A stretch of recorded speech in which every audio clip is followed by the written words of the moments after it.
All right, welcome back everybody from the break. I won't offer a long introduction because Hanna was introduced to most of you yesterday, but since there are a few new people in the room at Capacity Crowd this morning, let me just say that as of September 1st, Dr. Hanna Notte will be director of, screwed this up already, yesterday, Eurasian... Director for Eurasia, yes. Director for Eurasia, not for Eurasian Studies, but Director for Eurasia at the James Martin Center for Non-Proliferation Studies. And Hanna is a colleague of mine at CSIS, a senior non-resident associate. And I think everybody knows yesterday or recalls yesterday's presentation on the details of Russian foreign policy in the Middle East, broadly construed, and in the South Caucasus. And now we will, in a sense, widen the lens and look at Russian statecraft and foreign policy more broadly. So with that, Hanna, the floor is yours. Same structure as yesterday, roughly 45 minutes, and then we'll go to discussion. Thank you.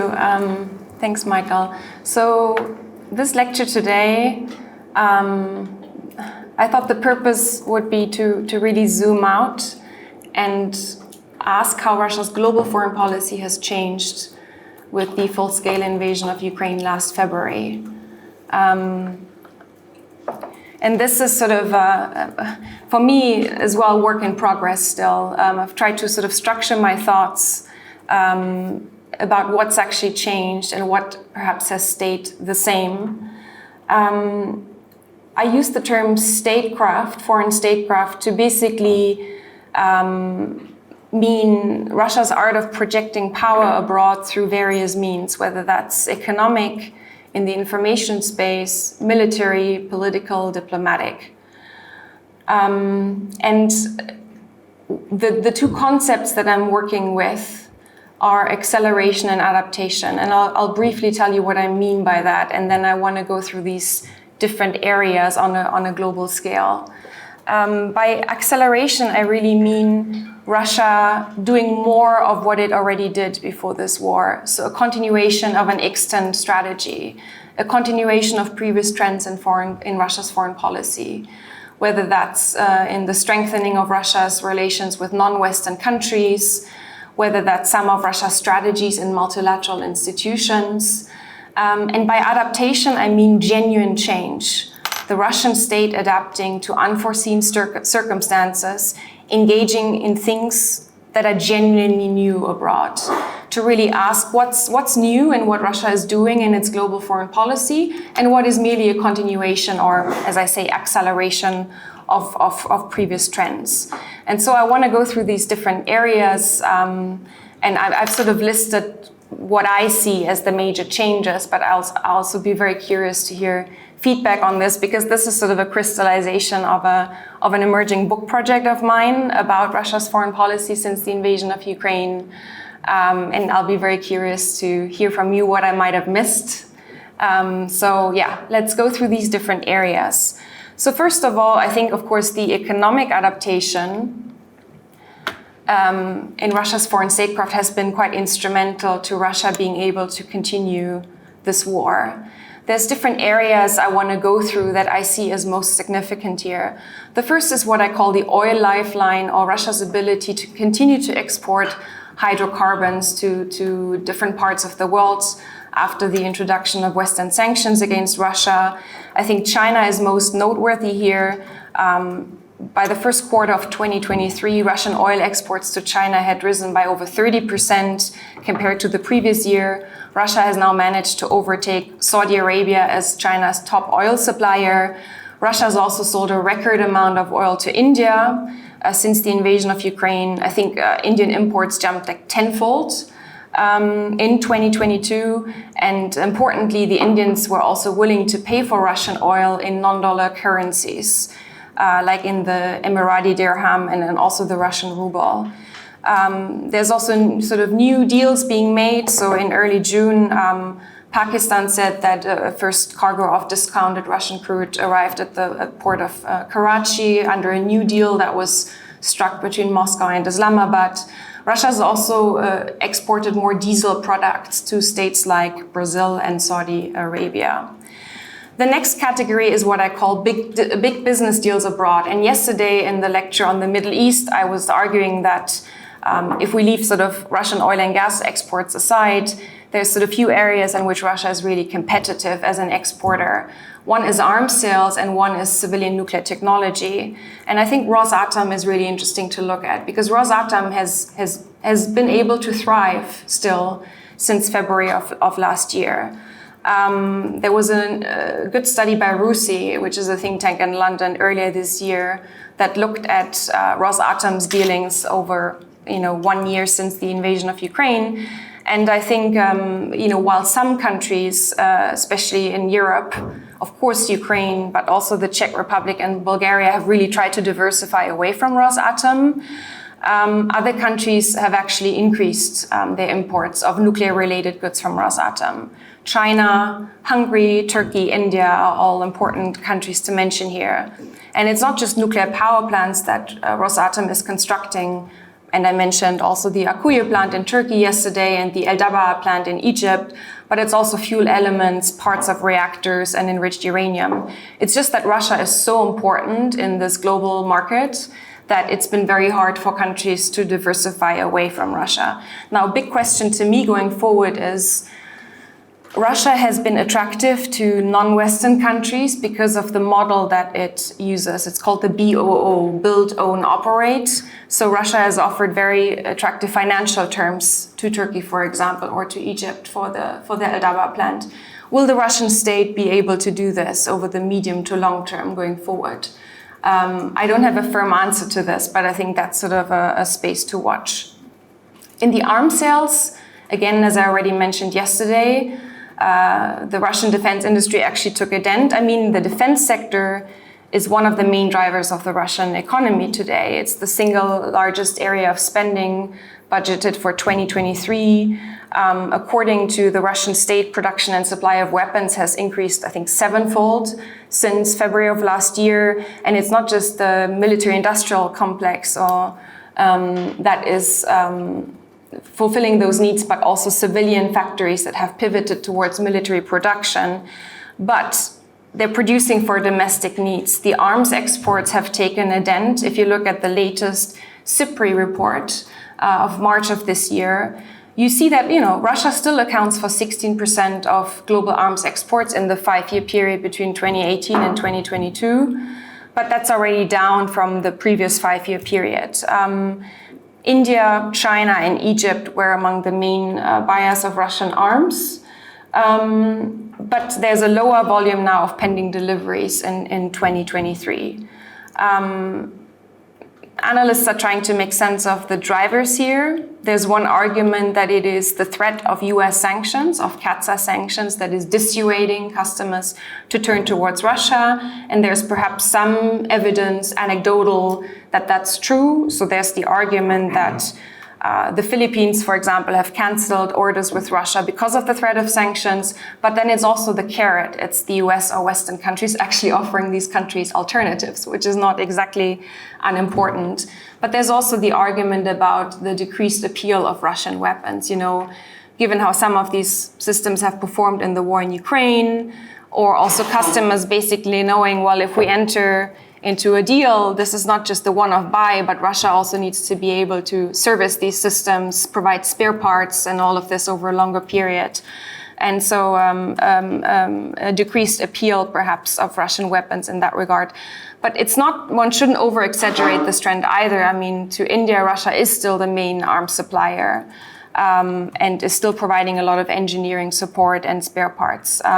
But there are those who are forecasting that Russia, if things continue as they are, stands to lose its position as the second largest arms exporter in the world over the next few years, and probably go to place 4 or 5 in the chain.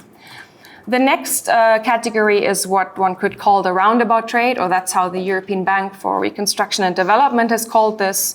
So intermediated trade into Russia through third countries. And that's, of course, been a great concern from a Western perspective in terms of dual-use goods being still shipped into Russia in circumvention of sanctions and export controls.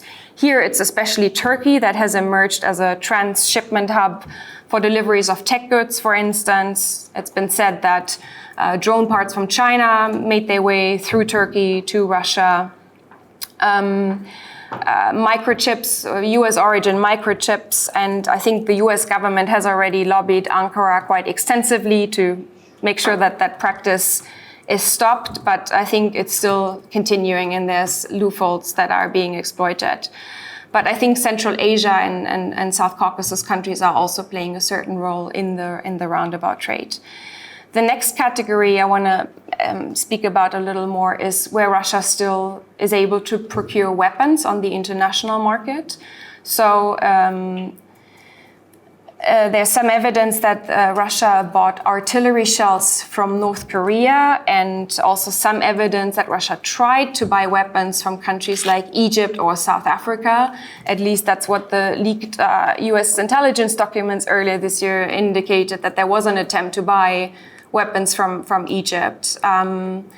There was this incident with the Lady R, this cargo ship that was docked at a port in South Africa. That was allegedly carrying military cargo destined for Russia. That's what the US ambassador to South Africa alleged. And I think there's still an ongoing investigation into that issue, though South Africa has denied that. But I think the most important foreign source of weaponry for Russia has been Iran. I spoke about this a little bit yesterday, but Russia has significantly procured Shahed drones from Iran since last summer. They started to appear on the battlefield in Ukraine last fall, predominantly used against Ukrainian civilian infrastructure and energy infrastructure, though also increasingly against some military targets. The United States has also said that Iranian personnel has been present in Crimea on the ground to assist Russia, and that a drone factory is being built with Iranian assistance in the Tatarstan region to ensure that Russia has this constant supply of Shahed drones. These systems have been, from sort of what we know from open source investigations, been delivered either by ship through the Caspian Sea or through state airlines. And again, without sort of going too much into detail here, why did Russia do this? This was sort of an unprecedented decision. The Russians bought commercial drones from China, but they signaled no intent before this war to buy combat drones from Iran. It's really to do with the state of the Russian drone industry, which was in development in the years prior to this war, but really not fast enough and not able to produce these kinds of systems at low cost and at massive scale. So the Russians had deployed their own drones for ISR, for intelligence, surveillance, and reconnaissance in Ukraine, but even there they were facing shortages, which is why they bought commercial drones from China. And you actually even have volunteer groups inside of Russia, what's this called, crowdfunding, to send these drones to the front. For combat drones, they chose to turn to Iran. The Shahed drones, they are tested on the battlefield because they've been used in the Middle East extensively. They can be produced at scale relatively cheaply by the Iranians. Per some estimates, one Shahed drone costs $20,000. And they're already relatively resilient to Western sanctions because Iran has been sanctioned by the West for a long time, and yet Iran is able to produce these systems. They also offer the sort of suitable ranges for the Russian military. They're able to fly low and therefore pose a headache to Ukrainian air defense. So this is why this is happening. The big question going forward is what more might we see? And the big concern over the last 6 months or more has been that Russia would procure ballistic missiles from Iran. Now that hasn't happened. Analysts have different explanations as to why not. Some say that the Russians decided, not to go there because they were worried that in return the West would supply Ukraine with long-range rocketry that also could strike into Russia, and they were nervous about that. Then there's the argument that Iran and Russia want to wait until October of this year.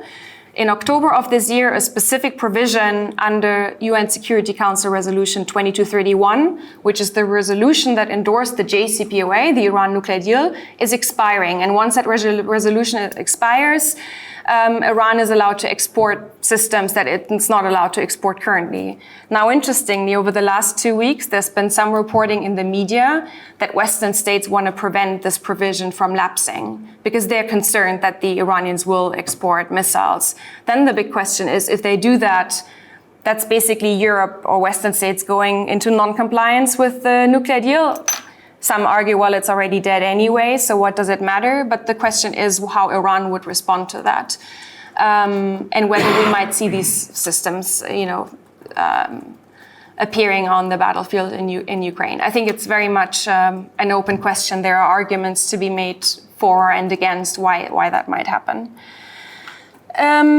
The next category I quickly want to mention is sort of in the realm of payment infrastructure. So, the Mir payment system, the Russian Mir payment system, which is a card payment system for electronic fund transfers that was established by the Central Bank of Russia actually already a few years ago. I think it was adopted in May 2017.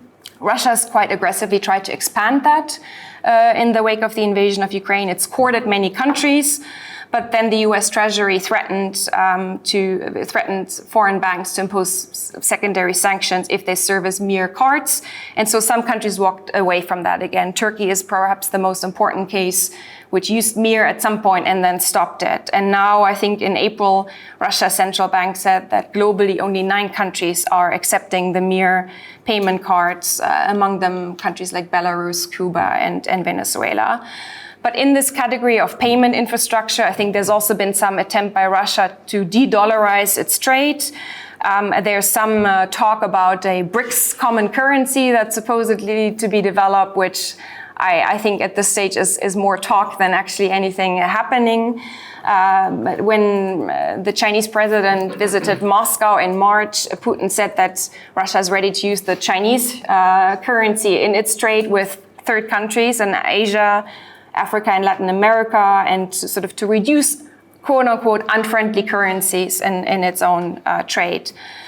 So there are efforts underway with this, but the record's very much mixed in terms of how that's going for Russia. So for example, in the spring, there were negotiations between Russia and India to settle their trade in rupees, and that fell apart over various disagreements. And then perhaps 2 more categories on the economic side that I want to mention here, perhaps, which are not on the slide, are, I guess, the grain deal and the extent to which that gives Russia leverage. That's another sort of economic factor. We have the Black Sea Grain Initiative since last summer, which was worked out with the participation of Russia, Ukraine, Turkey, and the UN. And I think at this point, this is a deal that always runs for a few months, and Russia routinely threatens to disrupt it because it says it's not benefiting under the deal, that its own fertilizer products are not being exported. And at the same time, Russia is engaging in this messaging towards global South countries, for instance, to Africa, saying, well, if the deal collapses, we will give grain to Africa for free. Whether that would actually happen is a different question. But if you talk with people from Africa, for example, I talked to an Egyptian expert quite recently, and he said to me, well, for us in Egypt, we're so dependent on Russian grain still. It's one of the main reasons why we cannot afford to antagonize Russia. It's really the agricultural products that are most significant for us. So it remains, I think, a point of leverage. Though I'd be very curious to hear your views on this later as the grain expert in the room. And then perhaps also on the negative side, these are kind of forms of adaptation that have allowed Russia to stay afloat. But of course, there's also lots of negative things to be said on the economic side, perhaps most notably a lack of investment in the Russian economy and Western businesses leaving, but then perhaps also the brain drain of educated Russians, young Russians leaving the country to come here, Istanbul, Central Asian countries. I don't have the most up-to-date statistics on this, but there's sort of a question, well, what does that mean for the Russian economy over the medium to long term, that these people have left and might not be coming back? Let's go into the next category, the war of narratives. So I'll just say here that some of Russia's messaging about international order, about global politics, again, I think there's a lot of continuation here. I mean, Russia has sort of expressed a grievance with what it calls the quote-unquote rules-based international order over many years in international institutions, arguing that, well, it's the United States and Western countries that are making the rules and trying to impose the rules on others, whereas Russia stands for the implementation actually of international law, for true multipolarity. So we see still a lot of that in Russian messaging. I think we also see, certainly towards, again, the global south, the war that is now happening against Ukraine being couched as at once defensive, but also preventive and anti-colonial. So Russia had to act because otherwise a regime taken over by Nazis trying to,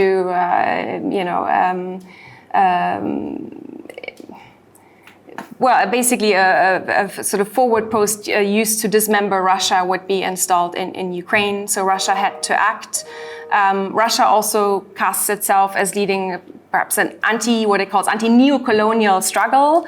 So if Russia is subdued in Ukraine, then other countries would become victim of the US's continued attempt to prevail in its global hegemony. Other countries would be turned against next. I looked at the Russian foreign policy concept, the new one that came out now, and I noticed that the term colonial or neo-colonial is mentioned 6 times, and in the 2016 concept, 0. So this is now very sort of aggressively, I think, part of the Russian narrative. I was in a discussion hosted on Zoom by a Russian think tank a few months ago. This was right after the ICC issued the arrest warrant against Putin. And this was a webinar on Russia-Africa relations. And the Russian speakers in this webinar were making the case to their African colleagues that the ICC is actually a neo-colonial instrument that is again used by the West now to harm quote-unquote non-friendly countries. And the argument that was basically made at this webinar is that Russia should work more forcefully, also in light of the Russia-Africa summit that is hosted in St. Petersburg this month, to get other African countries to leave the ICC. Again, sort of this anti-neo-colonial slant was there. In terms of the messengers that are sort of making Russia's case abroad, RT, I'm just taking one example here. RT was shut down in a lot of Western countries when the war broke out last year. In the United States and several Western European countries. And it's since expanded into new geographies, though, of course, RT, for example, in the Middle East was already very much present for many years. But now, last year, it launched RT Hindi and RT Balkan. And it also fostered new partnerships with media outlets in Africa, for example, the Afrique Media, for example. I think, again, this need to spread Russia's point of view has been accorded elevated importance in the foreign policy concept, the new one, where it says, quote unquote, that it is paramount that Russia consolidates its position in the international information space. Now I want to say just a few words about how that resonates in the Global South, because I think, first of all, we have to ask if Global South countries, and of course the Global South is not a monolith, and people don't particularly like the term either. We could also say non-Western countries. But to what extent are their views on this war and on Russia a product of Russia's information statecraft, and because they believe in Russia's narratives, versus actually just interests that exist in these countries? I think that can be very hard to decipher. But I'll just tell you from my own research and from speaking with people from various Global South countries, what are the kinds of layers that I've discerned in how they view what is happening in the world today and with this war. I think the first layer is that the way Russia frames this war partially resonates. That there's a NATO or Western complicity in causing this war. But actually there's 2 versions of this, and they're totally diametrically opposed. You do find those who say that Russia was provoked, that NATO expansion, Western policy provoked Russia into taking the step. But then there's also those who argue, and I've heard that argument in Saudi Arabia, I've heard it in Turkey, well, if the West had acted properly, more forcefully against Russian aggression in years prior, after the annexation of Crimea and the war in Syria, for example, then this would not have happened. Then Russia would have been deterred. So it was NATO weakness in years prior, as opposed to NATO aggression, that led Russia to take this step. So that's kind of interesting. I think, though, importantly, as the West has stepped up its own support for Ukraine over the last 16 months, this war is perceived more and more as a Russia-NATO proxy war, rather than a Russia-Ukraine war. Another layer, which is very powerful, and it has different manifestations in different parts of the world, is that this is not our war and we have our own problems. We have no doubt that Russia violated international law by launching this war, but it is not our war. We have wars in the Middle East, and then there's this grievance over perceptions of Western hypocrisy and double standards in terms of how they responded to the war. This idea that, I'm German, for example, of course, a lot of Ukrainian refugees came to Germany. Oh, the way that we accepted them was totally different from how we accepted Syrian refugees who came a few years ago. This just shows that we care about our own neighborhood and not about the rest of the world. And this idea that Europe has turned into a single issue actor. When diplomats meet with diplomats from Latin America or Africa, all they want to talk about is the war in Ukraine, is something that is also being said, and that causes a lot of frustrations. And then I think there's another layer, which is, regardless of how other states might view this war, and this is something that, for example, is particularly important in the Middle East, but I'm sure it would apply to parts of Asia and Latin America as well, is, the world is changing. Relatively speaking, the United States and the West are in decline. China is on the upswing. Russia is still there. We need to just hedge our bets. We cannot afford to antagonize other major powers, and especially given the position that China has staked out on this war, we cannot go all in with the West. It's not in our national interest to do so.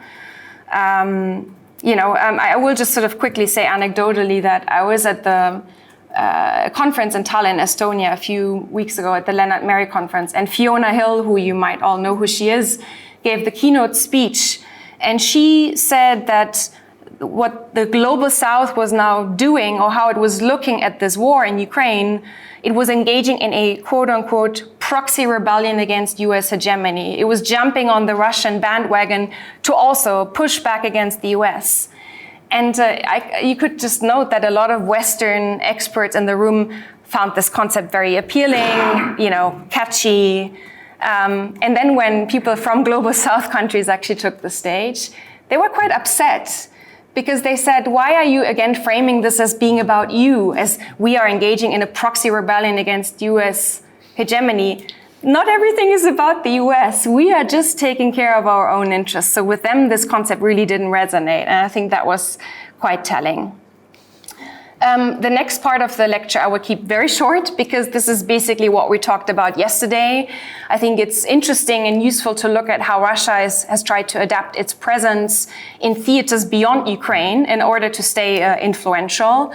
Yesterday I was making the argument to you that, of course, the presence in Syria is absolutely vital for Russia, I think. If you speak with Russian experts and you sort of say, well, what if things go sort of really, really badly in Ukraine? Would you withdraw from Syria?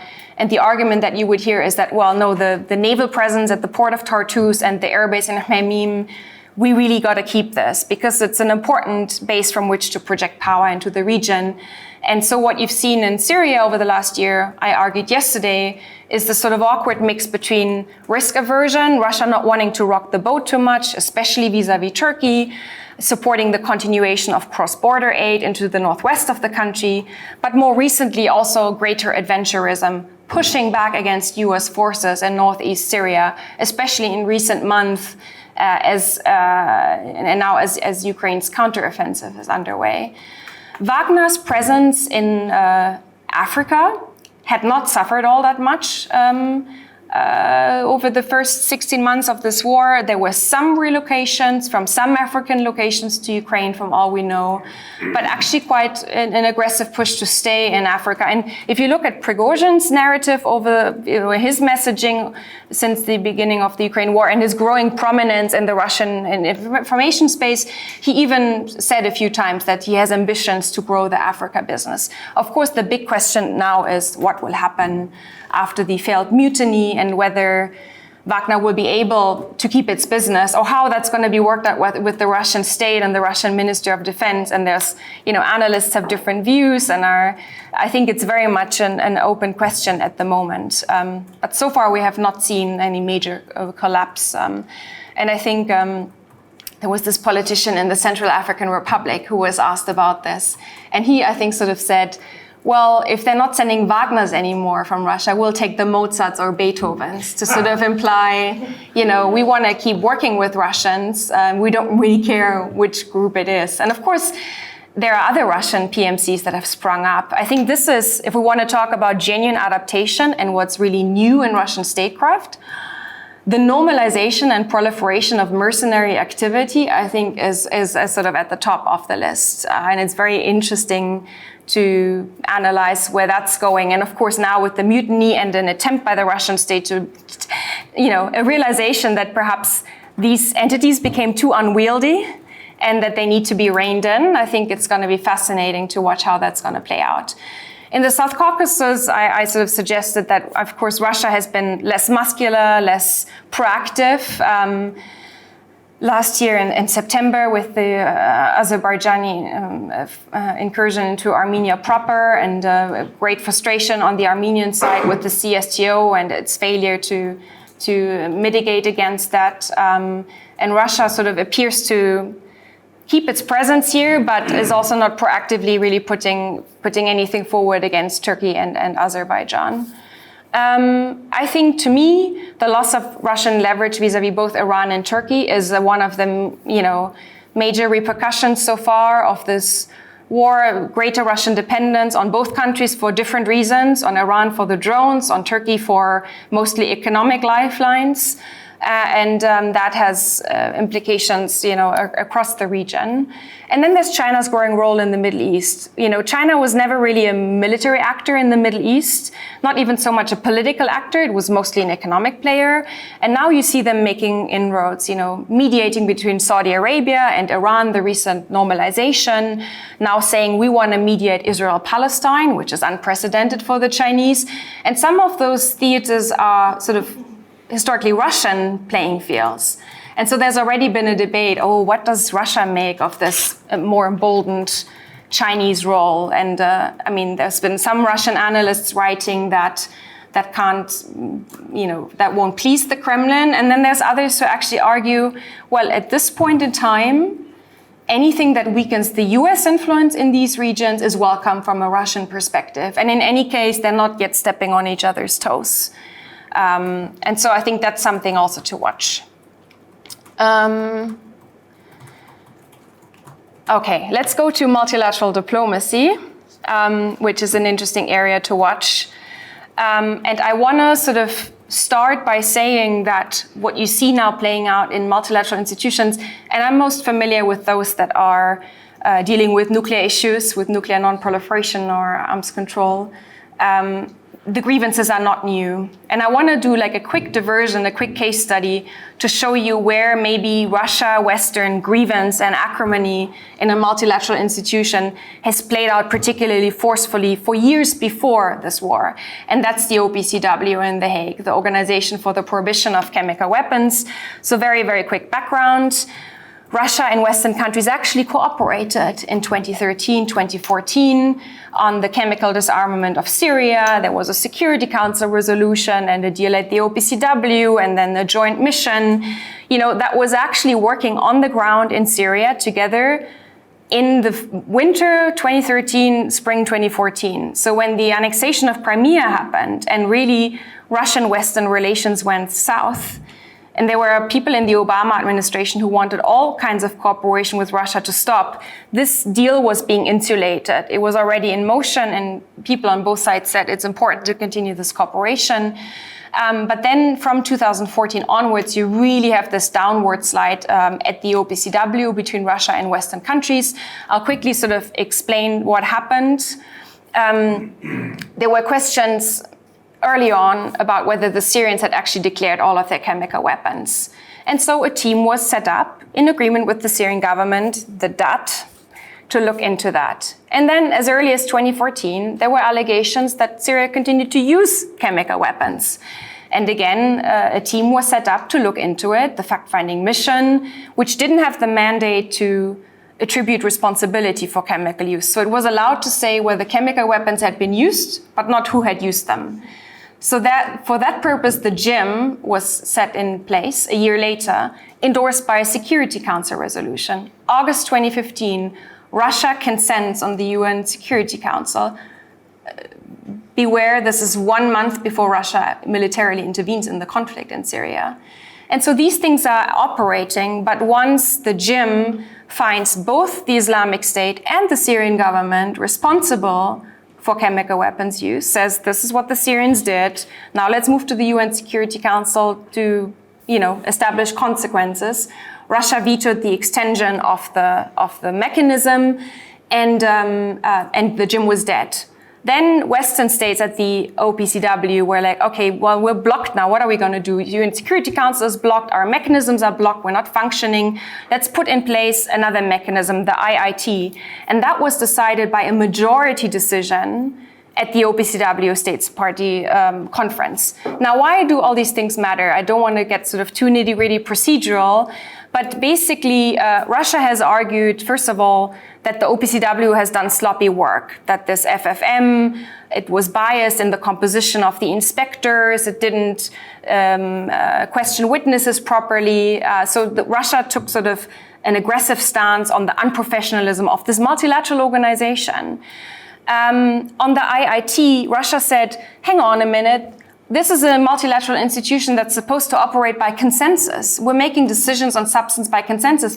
Now you coming and making a vote with majority to put in place this mechanism, this IIT? No, we're not supporting it. We're not giving money for the budget for it. We're not recognizing it.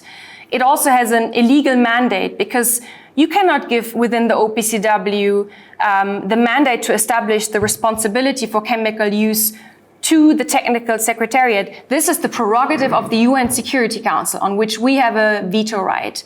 Now, the reason I'm saying this is because these procedural quarrels that have played out in this multilateral institution and have basically completely paralyzed it and led to this standstill and fragmentation, where basically now Western states are doing their thing at the OPCW. And of course, it's all been exacerbated by the poisoning of Skripal and Navalny and how that's played out procedurally. You're now seeing that kind of procedural quarrel, Russia on the one hand and Western states on the others, both arguing within a legal framework of a multilateral institution. You see that play out elsewhere since the invasion of Ukraine. So before the invasion of Ukraine, it was the OPCW. Now it's also happening more at the IAEA. Last September, where things had been much more constructive in years prior.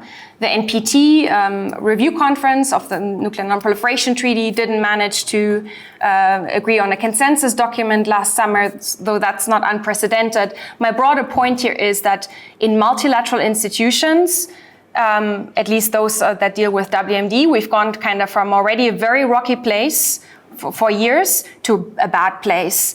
And the question is, what will happen with these multilateral institutions going forward? What else is happening in multilateral diplomacy? I put there goodbye Geneva, because Russia, after the invasion of Ukraine, also stopped being willing to come to Geneva to negotiate on various issues.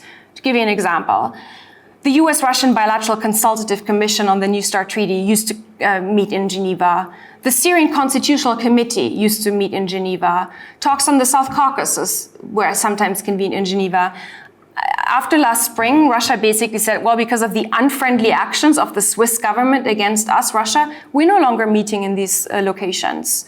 If you want to meet in Cairo or in Abu Dhabi, that's fine. We will meet with Western counterparts there. And of course, we talked about this yesterday already, Turkey stepped up as an intermediary, partially because of this. But Geneva has really suffered.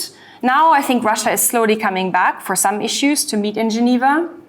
But that's been another consequence. The UN Security Council, I think, was more functional last year than many had sort of anticipated. There was still consensus on a number of issues: Haiti, a statement on the Taliban in Afghanistan, the extension of some peacekeeping missions, but overall more Russian vetoes and abstentions than in years prior. So that's a sort of consequence at the UN Security Council. And then you have, I think, Russia, together with China, even more aggressively trying to push for alternative fora. With the BRICS, there's lots of interesting things going on, inviting other countries to either join the BRICS or become observers. I've already mentioned the efforts to establish a joint currency. They're meeting more frequently, same thing with the SCO. So this idea to establish alternative fora with countries that are friendly to us and that want to do business with us.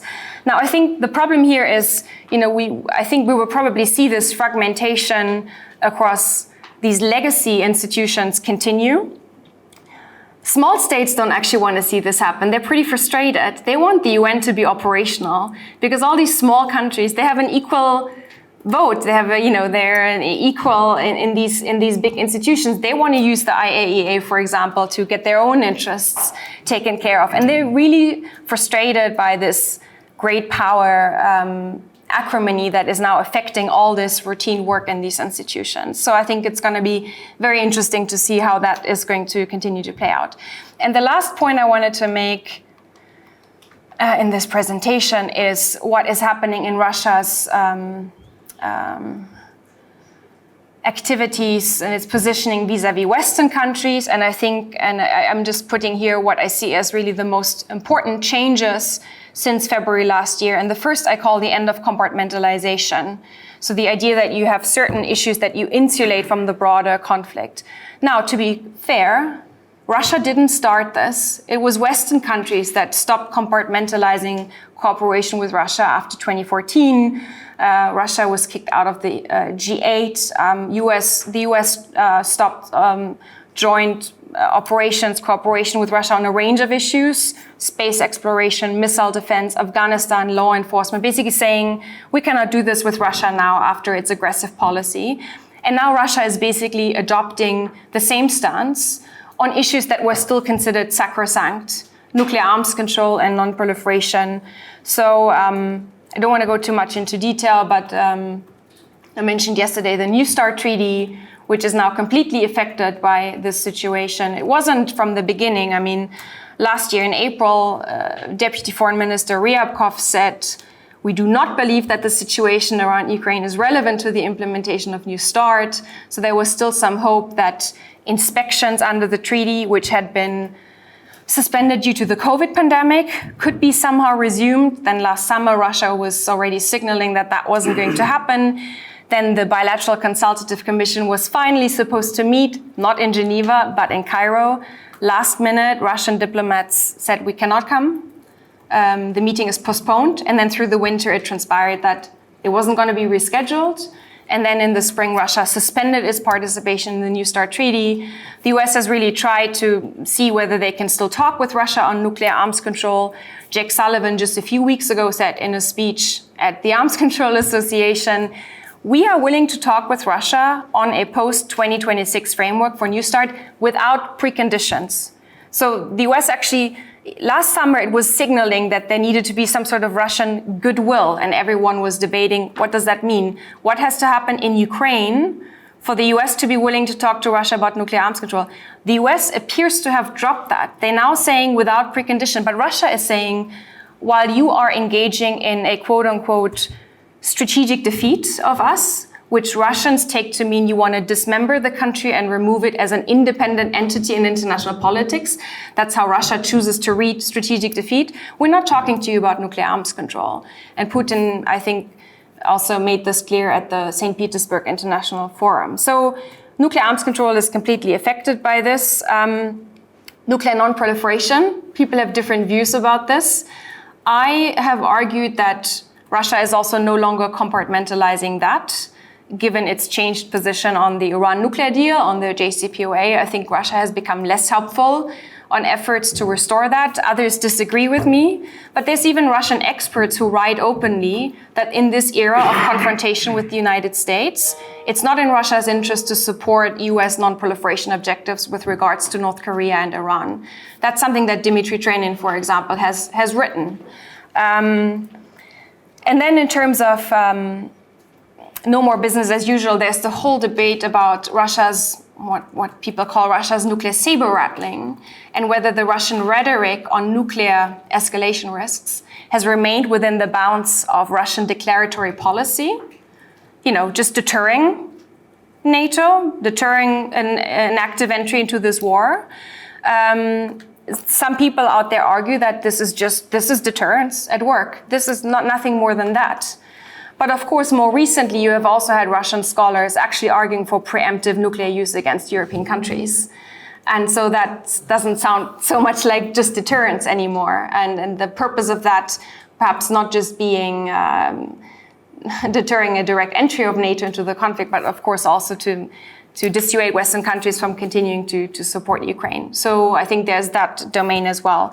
I just want to end by offering a few thoughts. And again, as I said, this is thoughts in progress, work in progress. When I think about what has been acceleration of an extant strategy and what has been adaptation, I think there has been a lot of continuation, but just doubling down, doing more of the same, but sort of harder. The genuine adaptation, I think, has been in the economic sphere. I think the Russian economic adaptation has been quite something. I mentioned the PMCs, and I think things like procuring drones from Iran, that was not foreseen, that was genuinely forced by circumstance and has been adaptation. Who are the agents of adaptation? Now, my own take on this is that, of course, all of this is happening because of the decision of the Russian president to launch the invasion of Ukraine. But he's not the only agent on the Russian side steering adaptation. Largely, from what we understand, the economic adaptation is left to the technocrats. The central bank has played a really important role, other economic agents.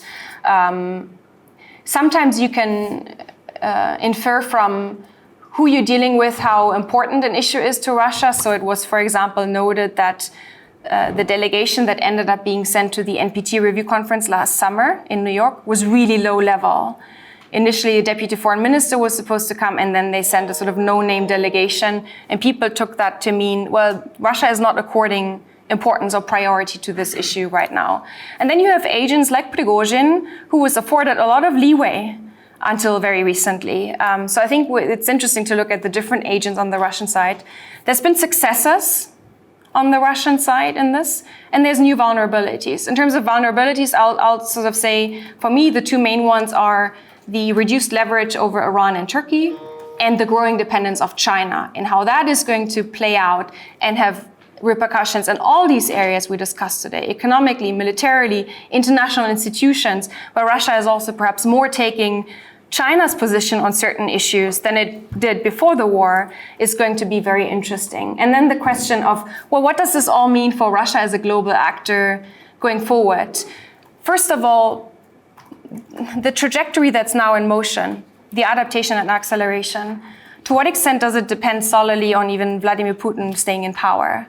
If he were to leave the scene tomorrow, depending on who takes over, would Russia continue on this path, or what would it take for some of these things to be reversed? Some of the new economic interdependencies and dependencies of the Russian state, how easily could they be undone after some period of time? And then I took a quote from a piece that you wrote with Masha Lippmann recently, because I think that's also really interesting to discuss. The cultural dimension. You've said that the weak link here for Putin is cultural, because for 300 years, Russia's emulation and immersion in Western culture was so integral to its own evolution, and China and the so-called global South cannot replace Europe as a model for Russia's culture. So I suppose there's only Russia's